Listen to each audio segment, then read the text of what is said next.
Hello, everyone, and welcome to class number 3 of the Success Principles free online training, hosted by yours truly, Patricia Mooneyham, the Passion Professor. So I'm very excited because we did a lot of exciting work last week, and I just want everyone to take a moment now and be really honest with yourself. And did you actually do your affirmations this week? Because it is something that needs to be done daily. And I am hoping that at this point that you have kind of gotten some kind of insight as a result of the work that we have done so far. So it could be a win, it just could be a new opportunity maybe that you've identified, or something good, some kind of breakthrough that you have gotten. I know personally one of the breakthroughs that came for me just in preparing for this class was one of my goals was 30 minutes of cardio a day. And that manifested in the form of an online kind of competition that a friend of mine who is a personal trainer posted up on Facebook. And it was, you know, just a friendly kind of thing where you posted, there was some light accountability, nothing high pressure, but it just kind of manifested itself as I was preparing for this class. So as I was preparing for this week's lesson, that really made me think. So hopefully you are starting to see already as we go through this process, some of that manifesting some clarity in your life. So just to make sure, like I said, you want to think about, are you doing your visualizations every day? And we're going to talk about that a little bit later when we get to the lesson. So really the first part I want to do is a review. Let's see where we're at real quick. Talk about review from last week, because we did a lot of work last week and a lot of really kind of meaty stuff, the hands-on stuff that you're actually going to be the basis for the work that you do in the rest of the class. We're going to talk about our goals and objectives for this week, and then we're going to go, which are vision boards. I'm going to talk about vision boards. We're not actually going to do them as part of the online class. I am going to talk about goals. I know the homework for last week was to start gathering pictures and things for your vision board. If you've never done a vision board, I want to make sure I'm giving you some clear guidelines. If you have done them before, I want to talk about more specific guidelines in the 7 areas. Taking and sustaining action is going to be the theme. Remember I talked last week, I'm going to be combining weeks 3 and weeks 4.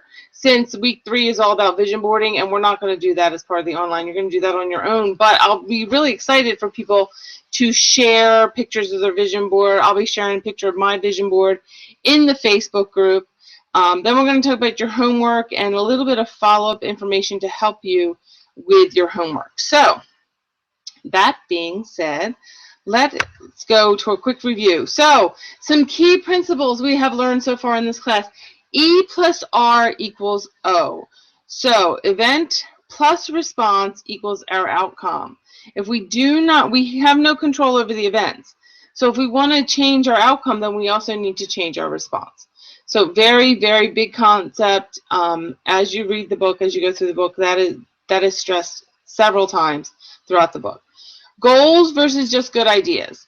And being very specific about our goals being measurable. Then we talked about MTO, right, our minimum goal, and then our attainable goal, and then our outrageous goal. So those are our MTOs. And then we talked about creating affirmations and what should go into it, and about it being attached to a feeling and how it needs to be as if we've accomplished it, and really something that is action-oriented and creates an emotional response in us. And then we went over some daily responses, daily practices. These are great foundations because later on in the book, as I've read through it, there's some really more intensive things that you'll do with mirror work and things like that based around these daily affirmations. So those are some key principles, hopefully, that everybody is caught up on now, and you're caught up on your reading. And let's talk about, this is the MTO, minimum, target, and outrageous. So I'm a little bummed I didn't manifest enough for Notre Dame to be in the Final Four, but there's Lou Holtz and the NCAA coach, speaking of. Just a reminder of what your homework was. You were to finish creating a list of your goals, and then create an affirmation and a visual for each goal. You are to then create note cards with each of your goals and an affirmation on one side and a visual cue to reinforce it on the opposite side. You can also do as a type list if it's better for you. The key is to put it into a format that you will use 2 to 3 times a day. So I talked about putting it by your bed, putting it by your refrigerator, putting it as a screensaver on your computer or your desktop background. You just want to make sure that it's easy for you to do once or twice a day. Your affirmations need to be said with emotion and just really that feeling, connecting with that feeling. That feeling is really rich when it comes to creating the energy behind the affirmations that we want to create. And then you were to start collecting the pictures for your dream or vision board, and that's what we're going to talk about a little bit. So making the vision board can be pictures, inspirational words and phrases on a poster board or a presentation board. You want it to be kind of big so you can see it, like not something you're hiding away. You can make those individual note cards to kind of carry with you, but this wants to be something like that you're going to put in your bedroom, in your bathroom, in your kitchen, in your office, somewhere you're going to see it throughout the day. I say poster or presentation board. Presentation boards are nice if you don't have a wall to hang it on because it'll set up. You're going to need glue, scissors, and tape. You can get the pictures, you can gather them up and put them in Word and print them out on your computer. Magazines are great. You can clip words out of magazines. There's so many different ways to get what you want, really kind of inspiring, powerful type words for your the different things that you're working with. So what do you want to put in there? Happiness. Well, you can't measure happiness, right? So how are you visioning? If you have a car you want a new car, what kind of car is it? What color is it going to be? You know, go and get a picture. It gives the example of actually going to the dealership and getting a book and cutting it out, the actual car that you're working for. Maybe a picture of your dream home. Maybe a picture of, I don't know, the man of your dreams if you're looking for a partner, or a woman of your dreams if you're looking for a partner. A degree, you're looking to get your degree, a picture of your degree up there. The university that you want to attend. Maybe your next vacation, and actually put Hawaii and a picture of the beach in Hawaii and the words Hawaii and all those kind of things, and put them up there where you can see them and visualize them, and they'll help create that energy for you every day. That is a big part. Again, you're going to choose images in the 7 areas that you set goals, whether it be financial. So picture of $1 million bill or $100,000 bill, an inspirational piece from your business or from your job, the next level that you would get promoted to for your career, recreation and free time. Do you want a new motorcycle, a new 4-wheeler, a new bicycle, a gym membership, a personal trainer? Physical fitness and health, that works with that too. Recreation can be a new pool. I want a new pool for my backyard. Relationships with family and friends. So definitely, you know, some things that represent your family. Personal goals, whether it be learning, spiritual growth, community service, contribution, legacy. All those things, images and words you can put around and put onto your vision board to inspire you and inspire those feelings on a daily basis. Okay, first things first, you do want to be honest with yourself. If you've been doing those affirmations and visualizations that you're supposed to be doing this last week. So if you're not honest with yourself, you're not going to be able to get where you need to be. And we're going to talk a little bit later about how important accountability and action and repetition are as a part of these principles. So you definitely want to make sure that you're being honest with yourself about what you're doing, because this is an action-oriented class, believe it or not.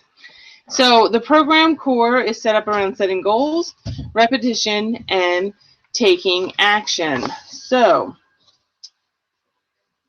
the core of the program is setting goals, affirming and visualizing them, and then taking action until they are complete. The actions alone are not enough, because the action alone will taper off without the discipline of the affirmation and the viewing of your vision board every day. This is one way to keep your vision of your goals alive.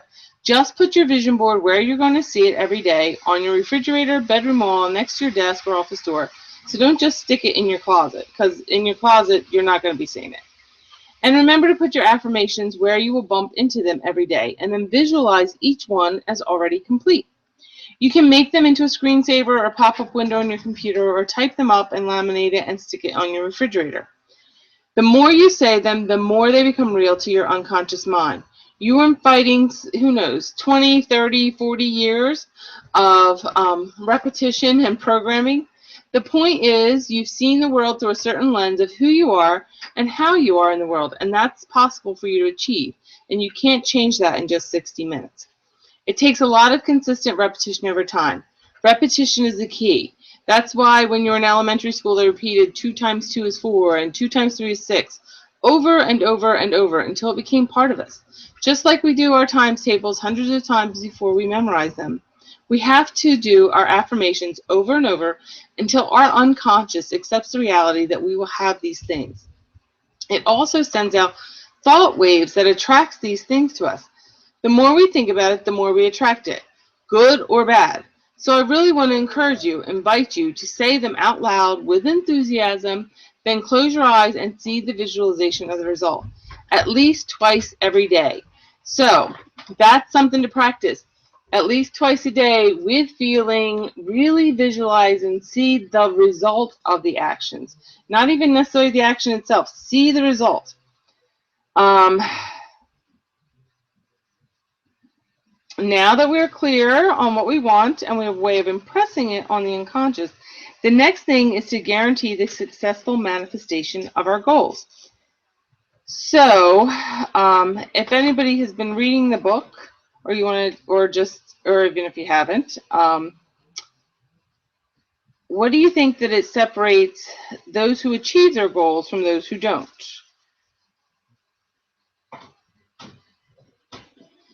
Just take a minute and think about that. What does, well, it's called winners and losers, those who do and those who don't, however you want to separate them out. You might think things for winners like they write their goals down, winners expect to win, they stay positive, they take action, they don't quit. I think I just had somebody today talk about not quitting.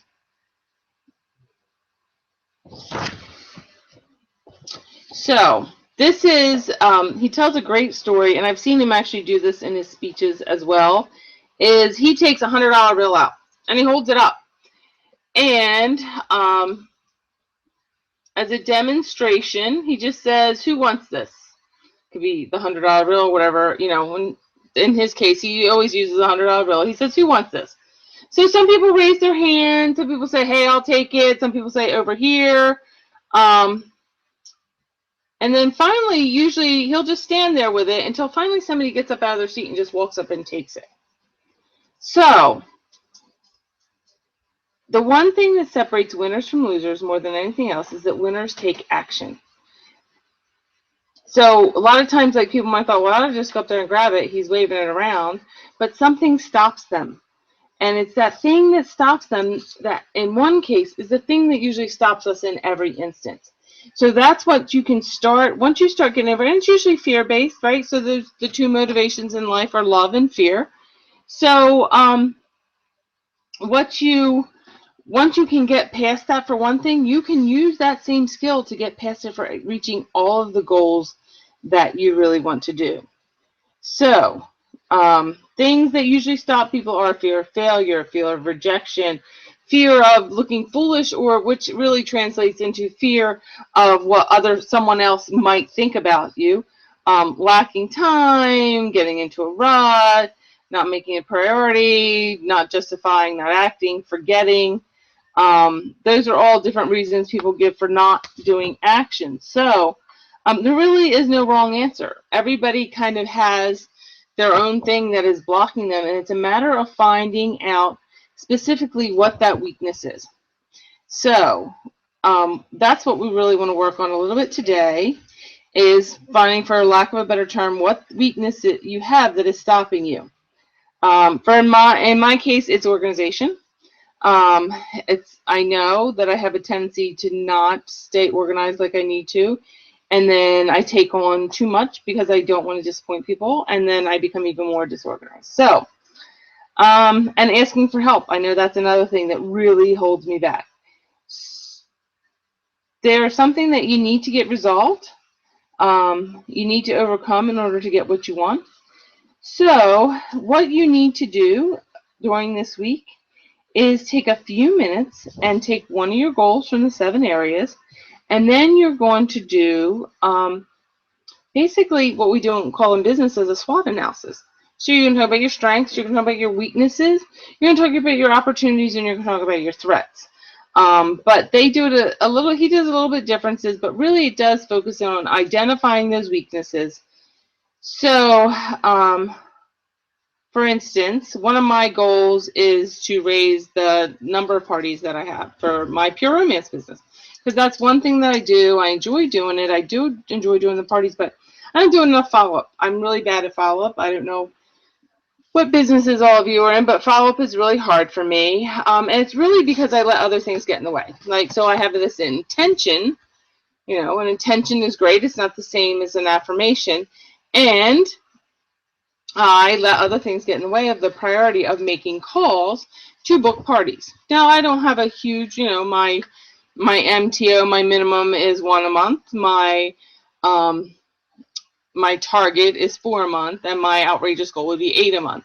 Just because it's nice cash, it keeps me in touch with women to kind of know what kind of questions are out there and what things are, you know, women are talking about or having problems with relationships. So some of the other pieces of my business that I do, that one in particular, doing those parties really help. Plus, I get to share that opportunity with women, and I really enjoy doing that because it's a great money in a fun way that's very positive and very empowering to women. It gives women an opportunity to empower each other. So, but I let things get in the way of that hour each week. So there's things I can do, and one of the things I'm trying to do now is to block off time and turn my phone off during that time and plan my day around that hour of making calls. So that's how I'm addressing that. So you can go through that same problem. What is your weakness? So mine before was I was letting other things take priority over the things where I had set a goal to use 1 hour 3 times a week to make calls for parties. So so this week you can take 1 or 2 of your goals and do that same kind of process. What am I really strong at? I'm very passionate about the benefit of parties and how good it is for people's friends, and what a benefit it is for women to empower each other. My weakness is I let other things get in the way. The opportunity is not only do I get to share with other women, but I get to make more money. And the threat of it is that if I don't keep booking parties, the best way to book more parties is to have parties, because that's more women I meet and more that I get to share that opportunity with. So the power of all this is that it brings the weaknesses to awareness, and then comes all the solutions to get past them. Usually we set a goal, put a date on it, and then we don't do anything about it because these things are in the way. But if we name them and then address them and then have an accountability process for them done, then nothing can stop us anymore. So it is a process. I am a firm believer in just follow the process, do the process. When you let things get in the way in the process, that's what keeps you from reaching your goals. So I am going to actually be putting up on the Facebook group a handout, which is Overcoming Your Weaknesses Goal Achievement Form. It's a very simple form. You're just going to be putting down what the goal is, what your strengths and what your weaknesses for that goal are, and how you plan to overcome them. So you're going to pick 3 weaknesses for the goal that you choose and how you overcome that. And then next week we're going to talk about a little about some of the overcoming of those weaknesses. So just keep an eye out for that in the Facebook group. And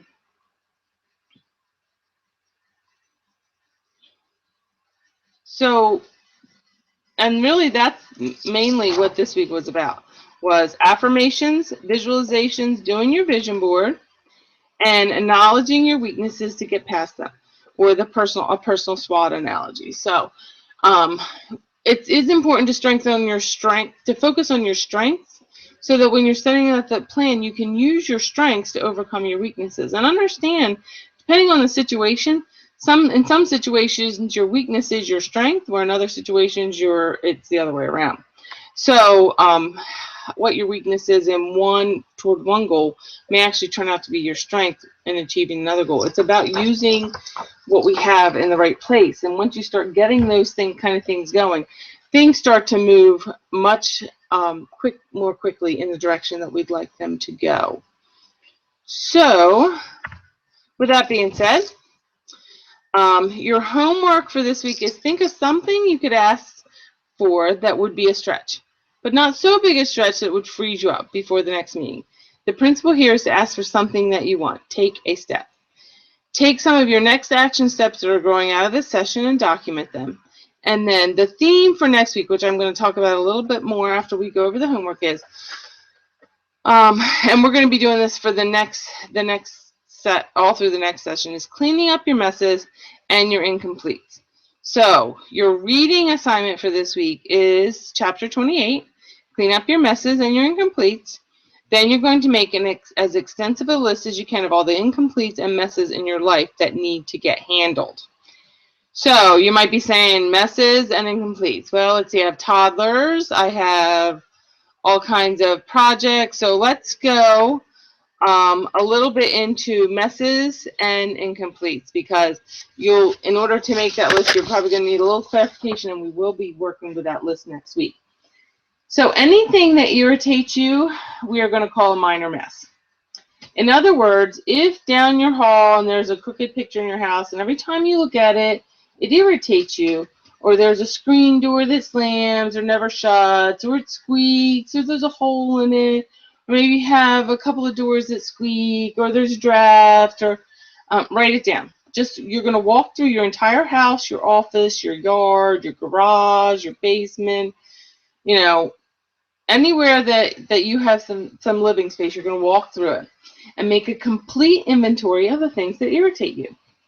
It could be tiny things like every time you open your drawer, you can't find the apple peeler.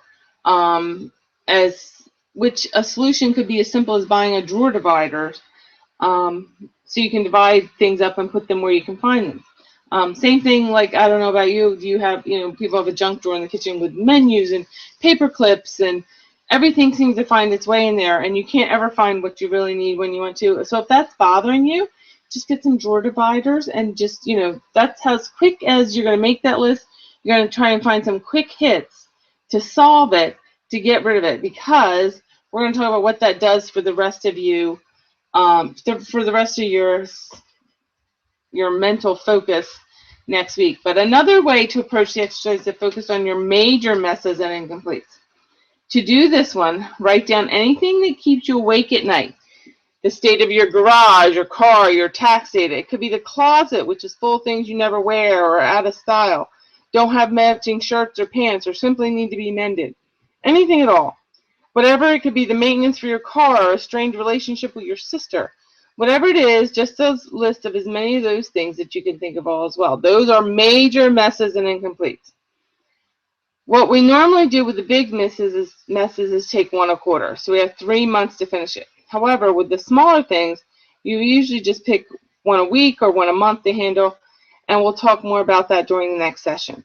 But the main thing now is just to create the list, because until you create the awareness and actually, document or honest with yourself about the awareness that it is an irritation or an issue or a major mess or an incomplete, that's the first step, is actually acknowledgement is the first step. So, but the main thing is to create the list. So now one way to do this is literally walk through your house, walk through the garage, walk through the office, wherever it is that you're working. It could be that there's a brick loose on the floor, and whenever you step on it, you think you're going to twist your ankle. So anything at all, and that's actually part of what we're going to do. But make that list. That's the big part of your homework.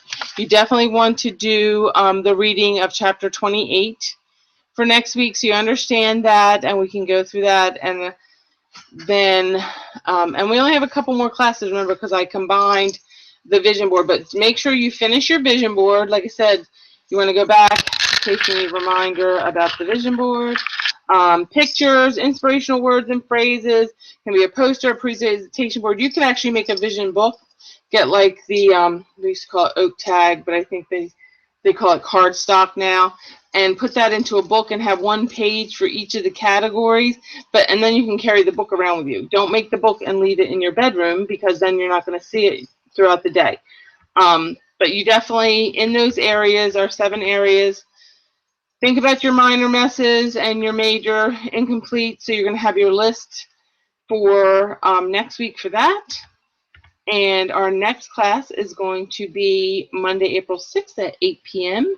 See you then, and hope you have a great night.